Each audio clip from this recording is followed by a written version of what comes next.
Heyo, welcome into the CHGO White Sox postgame show. Presented by PointsBet. Use promo code CHGO when you sign up to get 2 risk-free bets up to $2,000. Welcome into Studio B of our CHGO offices here in the West Loop of Chicago. I'm Sean Anderson, the host of the CHGO White Sox podcast. You can follow me on Twitter at Sean_W_Anderson, and alongside me, as always, is Herb Lawrence. Hello. You can follow him on Twitter at Ecknerwell23. He's the CHGO White Sox community leader. We are joining you after the series finale of the Rockies and White Sox, and the White Sox lost. Of course. White Sox lost 3-0. They split the season series and this series with the Colorado Rockies. Our guy Alec chiming in. This one stings. Herb, I think I already saw it before our chat started rolling into us. Someone said, season's over. How you feeling? I mean, how many times have we said the season's over? It's been the same thing, as Vinny said. It's a roller coaster with no ups and downs, really. It's like a little blip, and then you go right back up. A little blip, go right back up. But for the main part, if you look and zoom out, just a straight line. That's what the White Sox are doing. Watch them go out there and beat the Guardians tomorrow, have a good series in Detroit, beat the Guardians next week. They're one out or they're in first place. Like, this season cannot be over because they still have games to play versus the Cleveland Guardians. Now, it's not very encouraging how they played today versus the Colorado Rockies, who are also ran. They're not good at all. That pitcher, Freeland, while he dominated the White Sox today, is no damn good at all. And so, yes, I can see how people can be discouraged, especially how they play versus Colorado Rockies. Even though yesterday was a win, it wasn't encouraging after coming off of Oakland, losing that last game in Oakland, and how they lost, very discouraging. And Cleveland's been on fire. I think we got into a false sense of, okay, here we go, because Cleveland losing all those games to the Mariners while the White Sox won versus the Mariners and the Oakland A's. And so it looked a little closer. But remember, it's going to ebb and flow. Cleveland will play a harder team next time they play, and then next week, the White Sox got them for a full 3-game series here at guaranteed rate. So the White Sox can win all 4 of the games they have with Cleveland, and we'll be right back here next week and saying, here we go. Let's go, White Sox. Right. It's not done yet, which I think is the main thing that you need to keep in mind. The math still favors the White Sox. They're still not done yet. There are magic numbers out there. I think it's 19, right? Belzer saying the season officially ends tomorrow. If the White Sox lose, it won't officially end tomorrow, but it will be really hard. It'll be very close to getting to that point. But right now, the magic number to clinch the AL Central is 19 for the Guardians, but I think with a win, that pushes it down to 18. So I think the magic number is 18. So there's still a long time for the Sox to make that up. And again, they're 4 games back at the Guardians. They have 4 games left against the Guardians to make up those grounds. And if they win all 4, they'll win the season series 10-9, which would be good for a tiebreaker. Yeah, and I remember the Guardians themselves, they tweeted out a picture of Josh Naylor, whose number's 22, after the Monday victory. So they won on Tuesday and Wednesday, so that would take it down to 20 by themselves, and the White Sox losing today would make it 19. Thank you, Marcos, for congratulating me on my Sox math win. I thought I wasn't going to win that one, Herb. I mean, you were pretty smooth about it. I didn't think you were going to win it either, because usually somebody with non-HD and somebody who's just like right up the computer is right there getting the answer, like that guy. I don't want to say his name. I don't know his name, but you guys know the guy who always wins the damn Sox math. He must be on his fucking internet immediately when that question comes out. And Sean was kind of relaxed about it. Like, I was answering the question before Sean, and Sean's like, okay, let's see, that is 5. That's answer. I thought I got the name wrong. Like, did it smooth as hell. I was like, how'd you get that answer? And he, like, right when he finished, like, I won Sox math.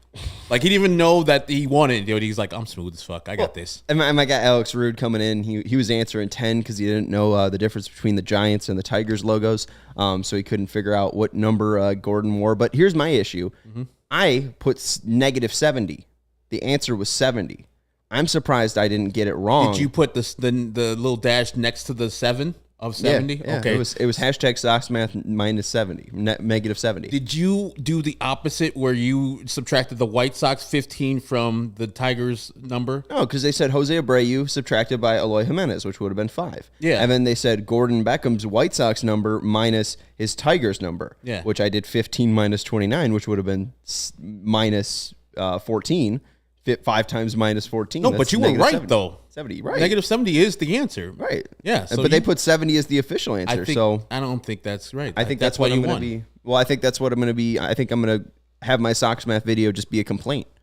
First off, you guys blocked me on Twitter. Second of all, you guys don't even know how to do math correctly. Are you going to do, what's that that thing where you're supposed to do like the parentheses first and then multiplication second, division third?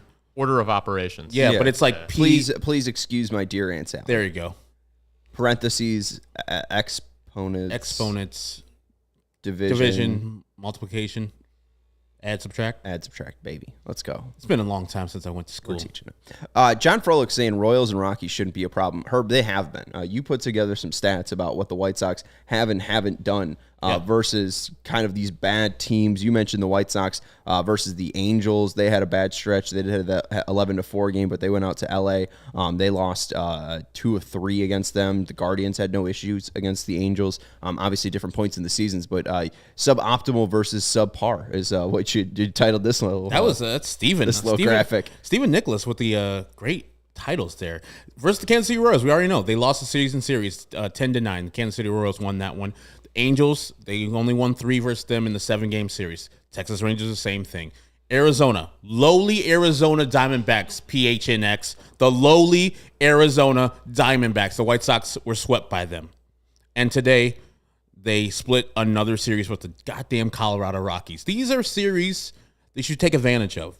Now, they've taken advantage of the Detroit series and current under 500 teams like the Boston Red Sox. They won 4-2, but if those 5 teams, if you just win more games than you lose or win the Colorado Rockies series, just one more game, 3-1 or 4-0, you're in a house. You're in a better position right now against the Cleveland Guardians from taking care of business versus also rants versus teams that are at the bottom of the league.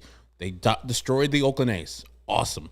But I think in some way, them losing that Baltimore Orioles series at the time, Baltimore Orioles were under 500, it kind of propelled them. They're like, okay, we're beating a team that should be the leader of the AL Central. We're battling here in the AL East, and we're going to go forward now and be a little better. The White Sox have not done such things. They have a 39-30 record against all under 500 teams, current under 500 teams. But that's not good enough. That's only 9 games over 500. You should be feasting on these teams. You should be eating versus these teams.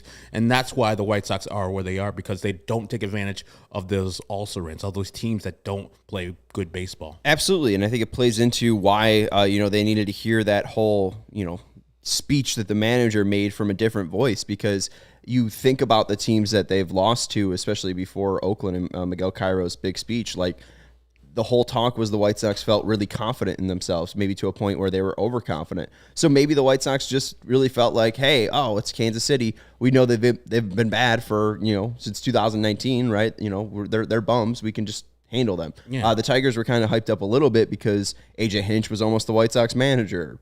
Javi Baez with the big contract. Eduardo Rodriguez with the big contract. You thought maybe they'd be a little bit better. Spencer Torkelson, Casey Mize, all that stuff. So maybe the expectation of like what these teams were supposed to be maybe allows the White Sox to get up for those teams, because Boston was a former playoff team. Yeah, and we were thinking that winning in Boston, winning versus Boston would propel them. It's like, oh, you're winning versus a good AL East team, which they did well versus the New York Yankees. They won that series. So they won versus the Boston Red Sox. These things are good to do, but you got to take advantage of the bad teams. And the White Sox just think they can throw their jocks out there and they're going to win games. Colorado has showed you time and time again, there hasn't been bad pitching in the 4 games, at least starting pitching, in the 4 games the White Sox have played versus them. Senzatella, Herman Marquez. Yesterday was Cool, Chad Cool, and today with Freeland. All 4 of those pitchers gave good efforts versus the White Sox. When you looked at the numbers before they started those games, you're like, let's feast, let's eat. And the White Sox didn't take advantage of 4 mediocre to bad pitchers. Well, and Oz saying here, Cease didn't do us any favors, was expecting a shout out. Oz, love you, appreciate, you're always in here commenting, and we do appreciate that. Buddy, if Dylan Cease threw a shutout today, this game would still be going on. It'd be 0-0. The White Sox need to score runs, period. I mean, yes, Dylan Cease didn't have a great performance, but the only thing that hurt was his Cy Young standings and where he sits in that race. But outside of that, 3 runs, the White Sox should be able to beat the Rockies when they're putting up 3 runs, period. The White Sox need to score more than 4 runs. They went 0 for 10 with runners in scoring position. Dylan Cease was not the problem. Could he have been better? Sure. Is that the reason why the White Sox lost? No. It's not why the White Sox lose. They're 20-9 when he starts. And like you just said, sometimes when the pitcher has an off day or a bad game, this wasn't necessarily a bad game. It's just an off day for Dylan Cease. You expect more. He should pitch better than this. But today, 5 innings, 3 earned runs, 8 strikeouts. It was an all right day. And you should have those days where I'm not good, guys. And some days he's like, hey, give me 1 today. I'm good. I'm real good. 1. And today it's like, hey, let's pay that favor back to Dylan Cease as the offense. We need to execute when base runners are on second base or third base and get those guys in. There's multiple times, I think in the 3rd and the 4th innings that happened today. Roman Gonzalez, I think the only 2 extra bases because Andrew Vaughn hit one later on in the game with 2 outs. But Roman Gonzalez hits a double to start the inning off in the 3rd. He didn't move from second base. 3 straight outs. The next inning, 1st and 2nd, nobody out. The heart of the lineup up, I believe. Did not move those 2 runners there. What are we doing? Like, what's the execution looking like? Like, the first batter in both of those sequences, it was A.J. Pollock who struck out, and I don't remember who the first batter in that 1st and 2nd in the 4th inning was, but he struck out. Those are the clutch at bats in runners in scoring position sequences because then you get the pitcher to relax. Then you have some momentum and knowing that only you need is a ground ball to get out of that inning. Before that, you got the pitcher on the ropes, and the White Sox constantly let Freeland off of the ropes and let him relax the whole game. The 2 innings you were talking about, bottom of 3rd, Romy doubled to right, then Andrus struck out looking, then Moncada flied out to center, then Abreu lined out to center. In the bottom of the 4th, Jimenez singled to right field, Vaughn walked, then Pollock struck out swinging, then Robert flied out to center, Evan Zavala flied out to left, which I got up for. Yeah. I thought Sevi got it, but he did not. Catch, right? It was a great catch, but I thought it was gone. It was still would have stayed in the park. Guys, just to add to that, how many innings today do you think the Sox had a runner on at least second base, 2nd or 3rd? 5. Those 2, I recall. That's probably like 3. 6. Damn. 6 different innings today. They had a runner on second base. Yeah, 0 for 11 with runners in scoring position and 9 runners left on base. We do have a super chat from our guy, Stefan Bardo. Thank you very much for that. Starting to look at the offseason. This is a mess from the front office to the players, hoping for changes for the GM and new manager. It's a mess. That's for sure. Yeah. Just because the owner has clearly the guy that he wants, the guy that the owner wants clearly has his own ideas of what he can do and cannot do, and what he wants to do. He clearly wants to be the manager of the Chicago White Sox.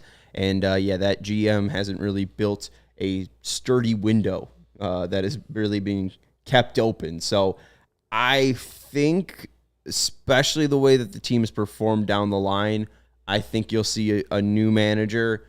I think you'll see probably a lot of the same players, and I think you'll see the same GM because he gets that nickname Teflon Han for a reason.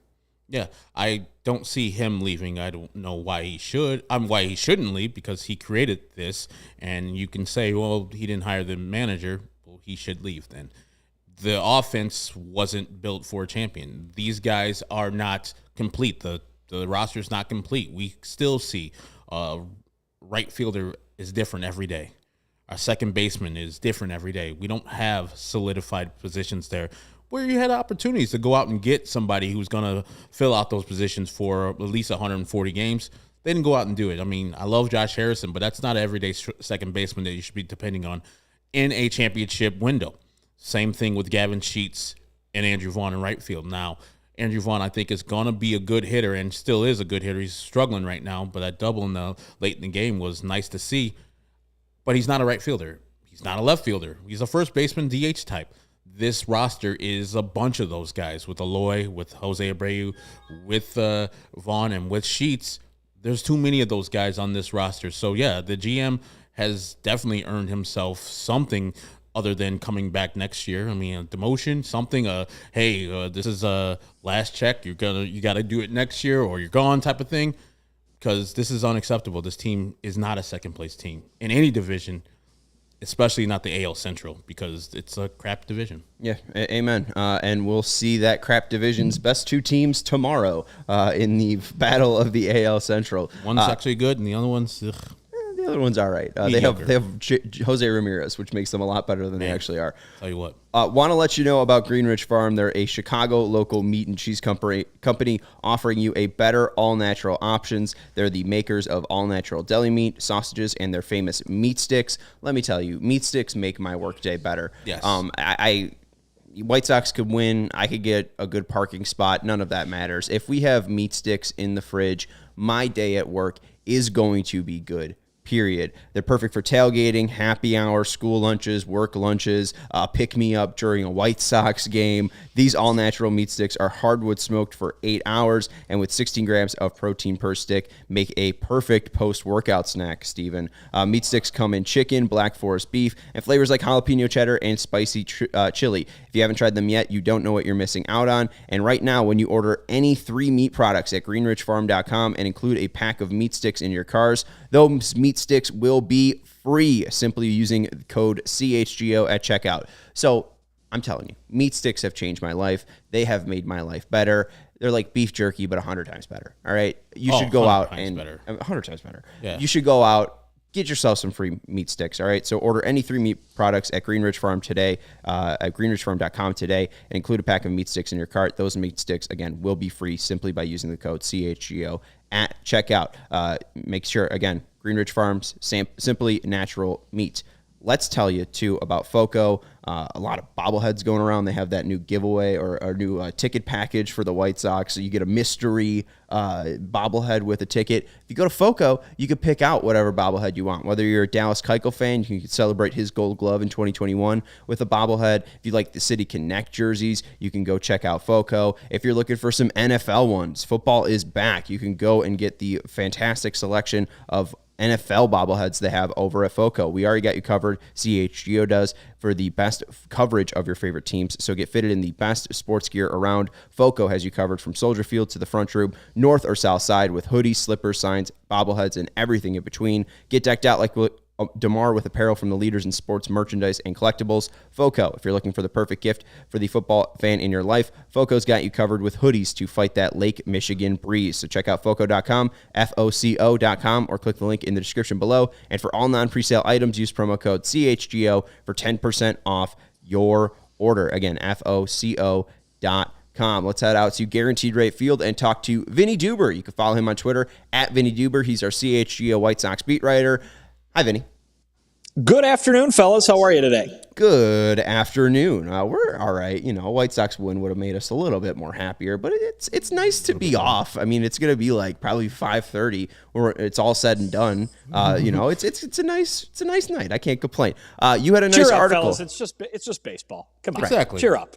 Exactly. The season's not over yet, which I think fans, are leaning towards. So we're just trying to yank everybody back onto the bus. But I want to talk to you about your great article. Brand new article at allchgo.com about Elvis Andrus and Tim Anderson and what they're going to do with Tim Anderson when he comes back. Sounds like Miguel Cairo had a definitive answer on what they're going to be doing with Tim Anderson once he comes back.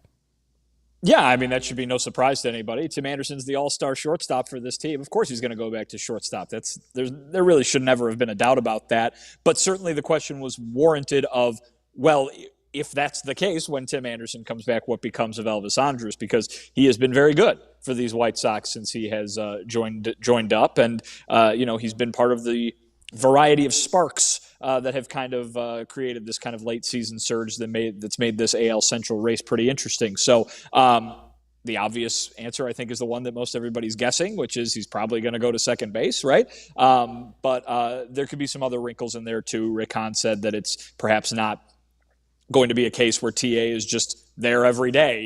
He's going to be coming back from a 6-month layoff, and there might be some rust that he needs to shake off, some rest that he's going to need after coming right back. The good news for fans who want to see Elvis Andrus stay in the lineup is that pretty much everybody else in the White Sox employ wants to see the same thing.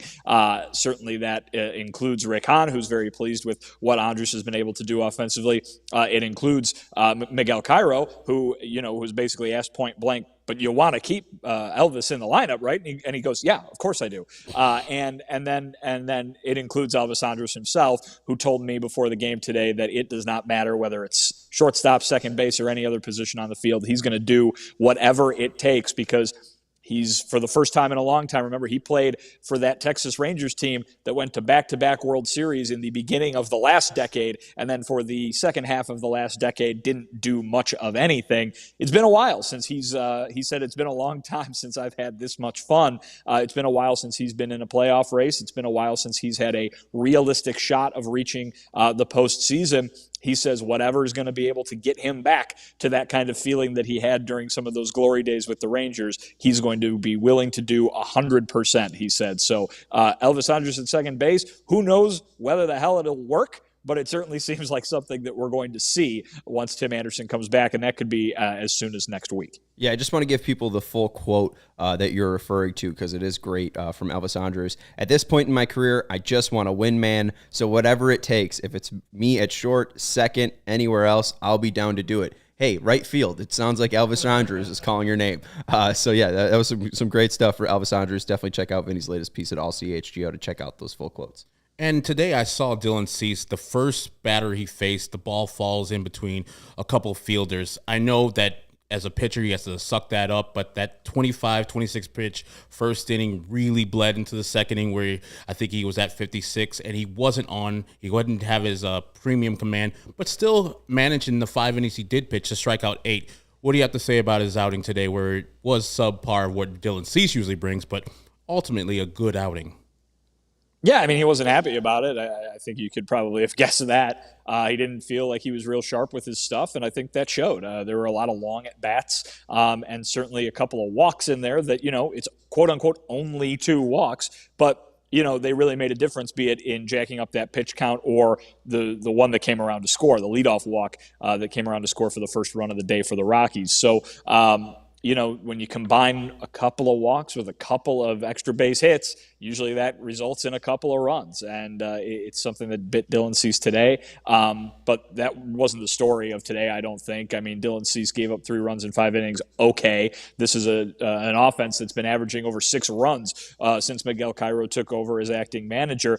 The White Sox didn't hit today. That's what Miguel Cairo said. He said, we couldn't hit. We didn't hit. And I asked him, did you like the at-bats? He said, yeah, they could have been better. This is a team, I think that we watched them for 5 months kind of have bad at-bats for the most part. And, even though the times have been of the much better variety here over the last couple of weeks, it's the same team, and maybe it shouldn't be so surprising that every now and then they're going to slip into a game like this. I think what will be really telling is tomorrow and the day after that and the day after that, because not only are they going to play a big division game against the Guardians tomorrow in Cleveland, but throughout the first 5 months of this season, when you had a result like today or an offensive day like today, it tended to repeat itself.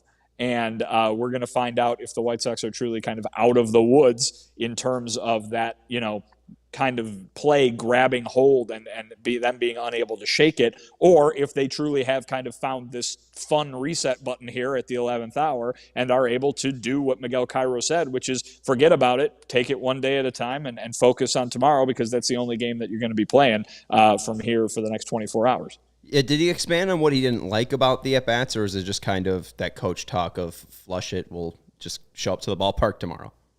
Yeah, the latter. I think anybody could have watched the game and realized that the at-bats were not the kind of at-bats that were yielding the big offensive outputs that they've had in recent weeks. So it's not something maybe where he needs to go in and have another big fiery talk to the team, but it is something that, he's a coach, right? So maybe he'll be harping on them individually, just routinely. Hey, let's go, come on, that kind of thing. So again, I think we're going to learn a lot about tomorrow. Was this just one of those days? Because again, every team has these days, and it shouldn't be terribly unusual to see it, especially from a team that showed it so often. But is this team going to stay in this kind of contention mode? And that starts tomorrow. Not necessarily. You can't start it 2 minutes after you have a loss. You can only start it when the next game starts. I'm just wondering if the guys look forward to tomorrow's game, because today, Kyle Freeland was decent, but it seemed like they got, as our guy Stephen Nicholas said, they got on second base 6 times out of the 9 innings they did bat. But a low for 11 and runners in scoring position, the execution, especially with runner on second, nobody out twice, didn't do anything. It's just so disappointing that, as Miguel Cairo said, they didn't have good at-bats. I'm sure he was focusing on the ones where it's runners in scoring position. They didn't get the job done. Not only didn't score the runs, the guy didn't move from second. That's piss poor. Yeah, I mean, they blew it, no doubt about it. We saw them do that over and over again throughout the summer, and here they've done it, again. So, like I said, I don't think anybody was expecting them, and if you were vastly mistaken that they were going to rattle off 20 in a row here. So this could just be one of those days where they screwed up, and they weren't able to get the hits when they needed to, and because of it, it's a loss and an ugly looking one. That's why I say, hold your judgment not on what today looked like, obviously, because you can tell, but hold your judgment on whether this is some sort of horrible sign until we see what comes of it. Because if they start playing bad this whole weekend, if they blow it tomorrow against Cleveland, then you can say, oh boy, they fell apart when they had a chance to keep it close with Cleveland. If they go to Cleveland and win tomorrow, we're not talking about this game really ever again, right? So we got to see what comes of it. Yeah, I just want to go back to the last thing we kind of talked about last night. Do we get a final update on what the rotation will be like for the Sox tomorrow? Or yes. what the Sox rotation will look like after tomorrow? Yes. Lance Lynn is starting tomorrow. I tweeted it out last night. If you want to go pull it up, I don't know if my phone can handle me switching out of this app at the moment. But Lance Lynn is starting tomorrow in Cleveland. I believe it will be Giolito, Kopech, and Cueto in Detroit, in that order. Or what did I just say? Giolito, Cueto, Kopech in that order is my memory of that, but you can confirm by going and checking the Twitter. Confirmed, yes. All right, so Lynn tomorrow, Giolito Friday, Cueto Saturday, Kopech Sunday. Have they talked about that move and why they made that move for Lance going up against Cleveland and Giolito going up against Detroit on Friday? I think they just feel like Lance has been on a roll, and he has been. That's been true. So I think they feel he's been pitching really well. Go ahead and make sure that he is going out there for the big moment. I honestly don't think that they were like, oh, we've got to restructure our rotation so the best pitcher on our team faces the Guardians for this one time. Obviously they've got a rotation to pitch for the rest of the year, not just tomorrow's one game. Because even if everything goes great tomorrow, they're still not in first place. You know what I mean? It's not like it's the end-all, be-all. They've got plenty of other games, including 3 next week against Cleveland, in which they've got to win. So I keep saying, right, every game is must-win. It doesn't matter who's pitching. They've got the starting pitching to win every game, in a vacuum, right? They've got the starting pitching to match up with basically anybody. And so whether it's Dylan Cease against Colorado, you should win the game that Dylan Cease pitches against Colorado. If it's Lance Lynn against Cleveland, Lance Lynn's pitching really well right now. You should win the game against Cleveland that Lance Lynn's pitching. That's how good their starting pitching is in my mind. And so, the game, 3 games this weekend against Detroit, you got to win all 3 of those too. Otherwise, you're not going to be in contention with Cleveland. And next week, when the Guardians come to the South Side, you've got a 3-game series with the Guardians. Well, if you lost 2 or 3 to Detroit, you're not going to be able to get into first place by sweeping the Guardians. So you got to put yourself in the position to compete with these guys, no matter whether you're going head-to-head with them or you're playing some team that everybody thinks you should beat. You got to beat all of these teams. Every single one of these games is a must-win game. They are 4 back in the division right now. It is nowhere near over, but they got to win. They got to beat these teams. They had to win today. They didn't. And so now it's harder, right? They have to win tomorrow, not just because it's Cleveland, but because of math. And so that's what they've got to do. And Vinny, I want to know, in pregame, did Miguel Cairo or any of the players in the postgame talk about the Ken Rosenthal letter to Tony La Russa that was published on The Athletic? No, players and coaches and managers don't usually comment on columns that people write. Did you read it? I read it, yeah. What'd you think of it? I'm curious as to why we're talking about it, to be honest. Okay. Well, I mean, just because it's a White Sox show. Seriously. Yeah, listen, I was expecting I saw Ken Rosenthal walking around the clubhouse and talking to guys. He is a hell of a reporter, and I saw him talking to guys last week or the last time the Sox were at home, and I was expecting something with quotes and with details and such like that, and this kind of struck as somebody on White Sox Twitter got a hold of Ken Rosenthal's computer. So again, everybody's entitled to their opinion, certainly, and he's one of them, and he's done a fantastic job over the years to earn the platform that he has. But again, I don't, if we were talking about news, it'd be one thing, but I don't think that's what this is. Can you ask around the clubhouse and see how many players have athletic subscriptions? I would think you'd want me to ask around the clubhouse to see how many players have CHGO subscriptions, to be quite honest. There you go. Yeah, that's a better question. No, that's a better question. All right, let's go to, because since Dylan pitched today, I just want to get this discussion with you three, or us three being on here.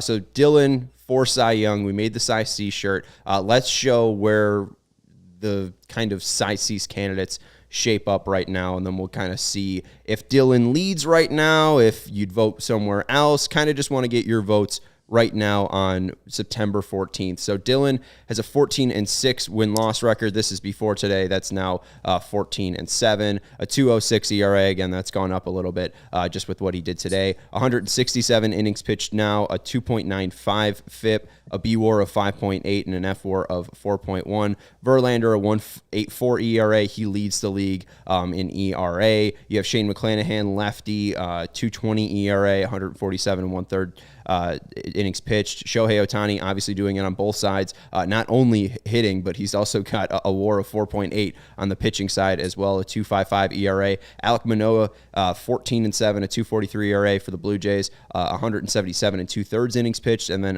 you also got Framber Valdez, who's been coming up as of late, 15-5, a 2.50 ERA, and he's got the most innings pitched out of this 6 pitchers here with a 179 2/3 innings pitched so far in 2022. So, Vinny, looking at this screen, if you had to cast a vote, which I don't think you're voting for the Cy Young this year, who would you place your vote on? Man, I don't envy the people who do have a Cy Young vote this year. I'll tell you that much. Listen, I think Dylan's got as good a case as anybody. I think there's numbers that you haven't thrown up there, in strikeouts and walks, right? I mean, these are pretty standard things. I know you folks are advanced over there. Sean, you're an advanced guy. You like the boire and the floir, I understand. But, Dylan struck out a lot of guys. And that's good. That's what you should be doing. Dylan's walked a lot of guys, and that's what you shouldn't be doing. And I think somebody wrote about it, months ago, maybe even, because this has really kind of been consistent throughout the whole season with Dylan. This is going to be just the weirdest Cy Young case imaginable, because here's a guy who's striking everybody out. He's doing run prevention. He's looking great, and he's also leading the league in walks. I don't know if he's still leading the league in walks. I would imagine he is, but. That is a really hard thing to decipher. I like innings. I put some weight on that. I've had Cy Young votes in the past, and I really like looking at that innings pitched. I mean, how much did you go out and be a horse for your team? And really, Dylan's not that far off. Even Framber Valdez, who had a ton of innings there, as you've shown. Dylan's, especially after today, is not 12 plenty innings. more than 10 behind him. So right. It is not some sort of gigantic difference there.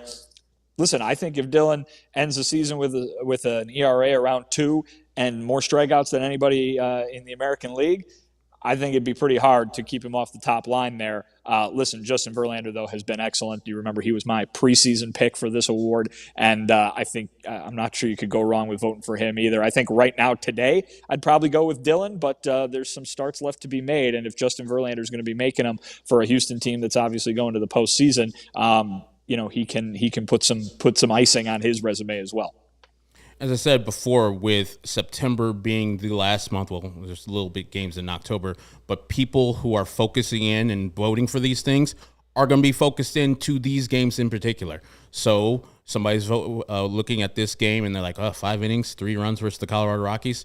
I'll wait until Verlander comes back on Friday. Verlander pitches a nice game on Friday, then that swings back to Verlander. So if my vote goes to Verlander as of right now, because of his performance, not dropping Dylan Cease down another level, and on the head-to-head, Verlander did out pitch him. So I would say that Verlander, especially the story, the 39-year-old, the comeback player, most people will vote for him. Well, the ERA under 2 helps too. I think that's the one thing that just Cease might edge Verlander out on is innings pitched, like you said, Vinny, and also just games started. That's the one thing, I guess, per game, Verlander's going out for more innings because he's limiting those walks and he's able to be a little bit more efficient. But Cease has just been so healthy and has made every single start for the White Sox. I think Verlander will probably take it just because he's probably going to come back and have like 4 starts where he doesn't allow an earned run and locks it up for Vinny.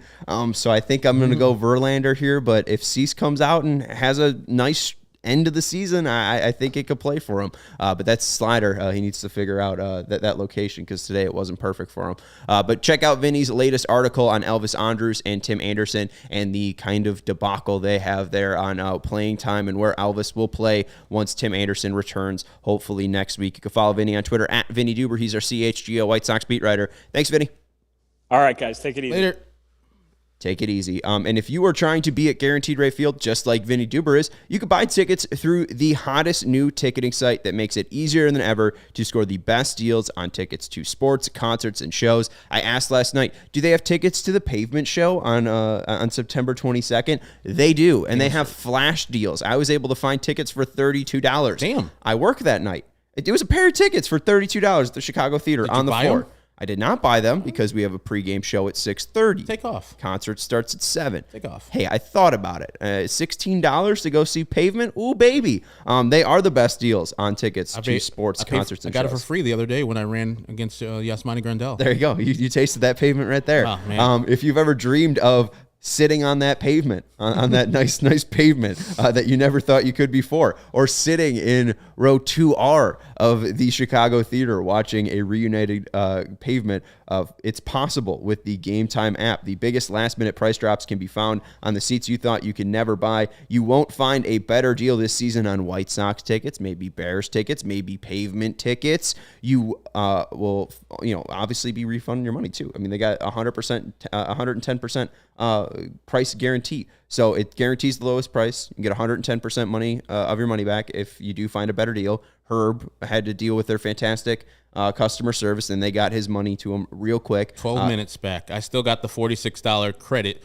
but for my Atlanta Braves ticket, they're perfect. You could buy pavement tickets and still have money left over. And the thing I like about Gametime, like say you're like want to see a game, and it's maybe a little too much for your liking, a little too much everywhere on all the game sites. Wait the first, second inning, prices drop. They go down. And yes, you missed the first 2 innings, but you got into the game cheaper and better seats than you would have otherwise. I love that about Gametime. That's why I keep it on my phone. And it was created by fans for the fans. That's why us fans love using the app. So if you love CHGO, then you'll love Gametime. The best way to support us is by buying your tickets through the link in the description. Join over 15 million people who have downloaded the Gametime app and score the best seats to all of your favorite events. And I want to let you know about the other place you can come check us out at. It is $34 to come to the first ever CHGO tailgate. And you may be wondering, what is $34 going to get me? How about free food and drinks? It's always nice. 4 hours of that. Sounds pretty sweet, huh? I'm trying to find the exact wording of the thing. It's an important announcement, so not hangout. There we go. It's our all-inclusive tailgate experience at the corner of Michigan and Roosevelt, and it will feature a top-rated food truck, brews and booze, games, and a music from a local DJ, again, only for $34. And the lot is less than a 15-minute walk to Soldier Field through Grant Park. Limited parking upgrades are also available, but are going fast. So if you want to bear down at the biggest and best party in the Windy City, go to allchgo.com and reserve your spot now, or click the link in the description for more information below. It's a 4-hour tailgame. It begins at 8 a.m. and goes all the way to kickoff. And if you're joining us out there, which we hope you join us on September 25th, a Sunday versus Lovey's Texans, check out the Gametime app while you're there. Hey, you don't have tickets to the game? Cool. You can watch the prices just drop down. And then like at 12:01, while we're kind of wrapping up, the party's going to still go. But you can look, hey, man, I can just walk over to Soldier Field right now. Tickets are in my price range. Hit it. Gametime app. You're in the game. You had a great time. Probably not too sauced up, but nice. Feeling real nice with the combination of the food truck and the alcohol. Man, you'll be feeling real good. And Lovey, getting ready to cheer on Lovey's Texas Houston Texans to lose. Why would you be cheering them on to lose? There you go. You went all different ways to make that one. You went back. Let's go to tomorrow's game because it's an all-important one. White Sox are 4 games back of the Guardians, who won today. Again, I think it's smart that they moved Lance Lynn or Dylan Cease to this game.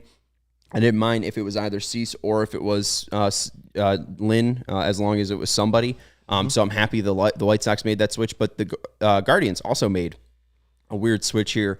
Hunter Gaddis is going to be starting for the Guardians tomorrow. Tristan McKenzie will start the series opener against the Twins on Friday. Full pitching explanation to come, and that's from Zach Meisel out in Cleveland. So very odd. Hunter Gaddis has made 1 start this year, August 5th against the Astros. 3 1/3, 7 hits allowed, 8 earned runs, 2 walks, 2 strikeouts, 2 home runs allowed. So what the fuck are the Guardians doing here, Herb? Well, they're putting a pitcher out there that's going to go 6 2/3, 1 earned run, 15 strikeouts versus the White Sox. I mean, in AAA, his numbers are decent. They're not bad. I think he has more strikeouts than innings pitched and much fewer hits than innings pitched. So he's doing work down there in AAA. But here, the one time he had to go up to the major leagues is terrible because he had to go versus one of the best teams in baseball. So, yeah, Hunter Gaddis, I don't know him. The White Sox don't know him.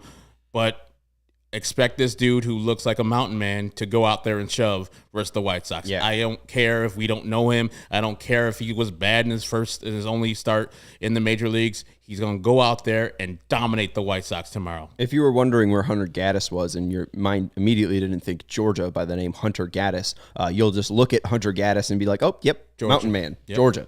West Virginia or Georgia. That's where those people come from. He went to Georgia State, which I took a picture of when I was leaving Atlanta. It's right downtown Atlanta. Down they play at the old Turner Field. The old Turner Field. Nice. Yeah, now it's called something different, but they've renovated that to a football stadium only. There you go.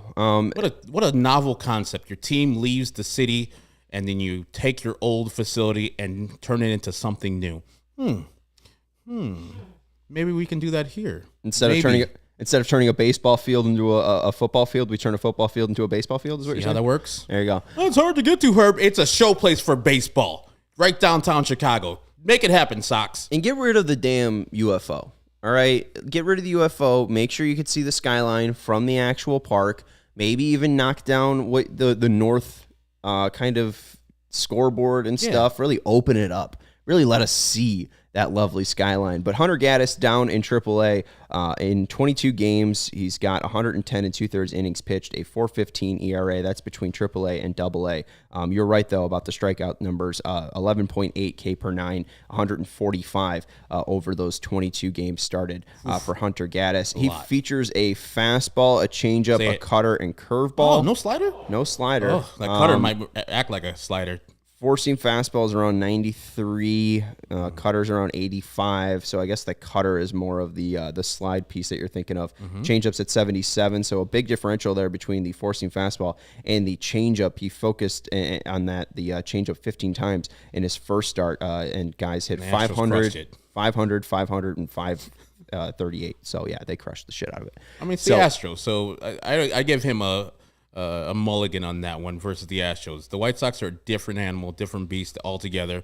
They're going to see this guy. He's going to look great early. Like, why are we not hitting him? And it's like the same old thing. Well, and while the Guardians are going to nickel dime the White Sox, Lance is going to pitch well. They're going to win like 4-1. And we're going to be like, oh, season's over. Yeah, I'm not really sure. I want to go up to something Clark said in the chat before. Like, what's happened with the White Sox? How have they actually turned it around? Because obviously Miguel Cairo has been managing them, and they are 10-5 in the 15 games that he's managed since Tony has stepped out. But you look at the actual numbers and what's changed. Have they been hitting less ground balls? Not really. 45% to 44% since August 30th. Are they hitting less opposite field balls? Well, not really. Are they hitting the ball harder? Well, not really. There's not really anything that they're doing worse or better. I think they're just hitting home runs. Yes. So can they continue that? Hopefully, against a guy that doesn't really have that great stuff like Hunter Gaddis, they can continue that. They need to win this game tomorrow in Cleveland. This one is a must-win. I think we could put our first ever must-win warning on this, because if you fall 5 games back, you still have 3 games left against them. But this is really coming dire. I think the less and less games that come up on the schedule. They're 73-70, so 19 games left on the season for the Sox. So tomorrow is probably the first must-win one of the year. And as I said in the pregame, they lose tomorrow or any of the remaining games with the Cleveland Guardians, they lose the season series, which is big this year because of the no tiebreaker rule and because the no tiebreaker game. They end the year with the same record as the Cleveland Guardians somehow. They'll go back as the first tiebreaker as the season series, the head-to-head matchup. Cleveland wins one more of the 4 games. It's over. They've won the season series. So the White Sox didn't do their work early, so now they have to rush and win all 4 games with them. So it's a must-win. Like, we'll only put those on games that are actually must-win. It is a must-win. All the Cleveland games are must-wins from here on out. Yeah, because you didn't do your job before this. Amen. And if you're looking for some hope, the only hope I can find for you is back on September 14th, 1995 in the AL West. The California Angels were 72-57. They were up 5 games against the Seattle Mariners, who were 67-62. And then the Mariners went on a run, ending up winning the AL West that year in 1995. And part of that was going on an 8-game winning streak and taking care of business against California when they faced them. They went 2-1 to end the season against the Angels there. So White Sox need to take care of business and defeat the Guardians and just honestly win. And don't stop winning. Just keep winning. Don't stop now, boys. Can I ask you, do we have King Griffey Jr. on this team? No. Okay. I was just wondering are they like the Tim Salmon Angels over there? I mean, I appreciate you giving us you're bright, sunshiny Sean over there instead of Herbie Sunshine. Man. I mean, it's like, yeah, that's happened before, but as I said on my tweet, I think Vinny had tweeted something out from Miguel Cairo, like complimenting how well the Cleveland Guardians play. They play well, they hit well, they pitch well, they pick the ball up. It's like, the thing about the Cleveland Guardians, they rarely defeat themselves. We could see time and time again how many times the White Sox have beaten themselves, where a team is not as good as them, but the White Sox do some error and do something even today. Yeah, I mean, look at today with the simple play where the ball's hit to left field, Pollock throws the ball in, and there's no chance to get the guy at home. Somebody's got to yell cut to Moncada, and Moncada has got to learn that the ball's not fast enough to get the runner out and just got to cut it himself. Ball goes past, then Sebi Zavala misses the ball, then it keeps on going. The guy who just hit the single advances to second. I think it was C.J. Cron. These things are things that winning teams don't do. They don't beat themselves. Those little things right there cost games. First play of the game. First play of the game, you have a pop-up to right field. There's 4 White Sox there. The ball falls in between all 4 of them. Yeah. What are you doing? We've seen this all year long where we literally have a player out with an ACL tear because one of our outfielders ran right into our infielder in Danny Mendick, who was helping at the time. How many times have the guys ran into each other? It still happened like this month. So the communication's bad, the coaching's bad. It's happened time and time again where the White Sox are not well coached. They do not play well fundamentally. And the Cleveland Guardians are everything the White Sox should be fundamentally. They're not a better team. They don't have better players, but their players that they have play the game right. Yeah, the White Sox are not a World Series contender because they don't field well and they don't run the bases well. They are not a division contender because Andrew Vaughn struggles. They got right fielders in left field. They got left fielders in center field. They got first baseman in left field. And just the continued injuries or weirdness around them. Luis Robert in the second half has just been brutal. I don't think he has a hit. I think he just got his first hit since August 24th. Chi-Town Fanboy says Luis Robert has 2 RBIs in the second half of this season. So, I don't know. With 19 games left, nothing is giving me a ton of hope that the White Sox will win the AL Central. I think it will be interesting.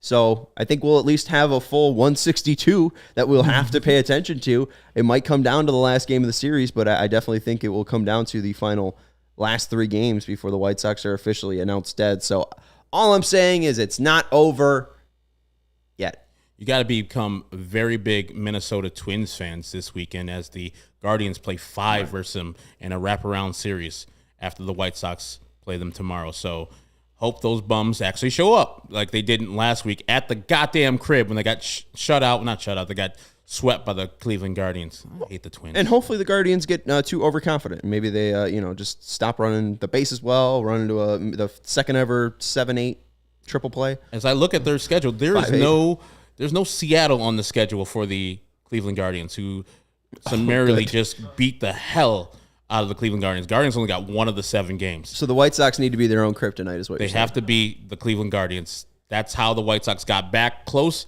after they were starting to win, and the fact that they beat the Seattle Mariners themselves made it a close race. But now we are sad because the White Sox are bad. We'll see what happens tomorrow. We will be with you for the pregame show. It will be me, Vinny, and Herb in studio as the White Sox head out to Cleveland Early, to too. play them, yes, at 12:10. So we'll have an 11:30 pregame show for you here, probably live in Studio B. You can follow Herb on Twitter at Ecknermall23. He's a CHGO White Sox community leader. I'm Sean Anderson. You can follow me on Twitter at Sean_W_Anderson. You can follow Vinnie Duber on Twitter at Vinnie Duber. He's our CHGO White Sox beat writer. That's going to do it for the CHGO White Sox postgame show. We will talk to you tomorrow to preview the huge game between the Guardians and White Sox. It's Lance Lynn versus whatever Hunter Gaddis is. Thank you to Stephen Nicholas for Those are producing. people who kill animals and bring it back to their family. Hunter and Gaddis is Oh, Hunter. Sorry. Sorry, I was confused. Thank you to Stephen Nicholas for producing the show, and we will talk to you tomorrow. Thank you to Fleetwood Mac for their 1979 album, Tusk. Bye.